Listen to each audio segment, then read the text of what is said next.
বিহু বুলি আমাৰ অসমীয়াৰ সন্মান গামোচা, আৰু সেয়ে মই গামোচা লৈছোঁ।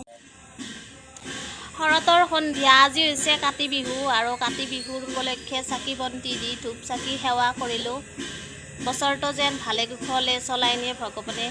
তাৰ পৰা তুলসী পুতালৈ কলপুলি পুতালৈকে গোটেইখিনি ভিডিঅ'।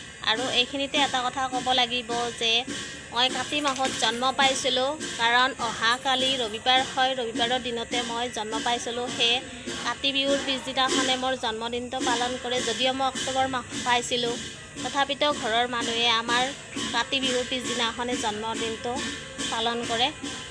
এইজোপা হৈছে আমাৰ ফুলৰ গছ, আৰু এই ফুল গছজোপা ডাঙৰ এজোপা ফুল গছ আছিল, মৰি গৈছে। সেয়ে বাল্টিঙত এনেকৈ ফুল ফুটিছে, আৰু ভৱিষ্যতে যেন এই ফুলজোপা ডাঙৰ ফুল এজোপা হৈ উঠে, চোতালখন ভৰি পৰে, তাৰ কাৰণে আজি চাকি বন্তি ধূপ দি আশীৰ্বাদ লৈছোঁ, যাতে ভগৱানে এই ফুলজোপা সঁচাকৈ ধুনীয়া ফুল এজোপা কৰি দিয়ে।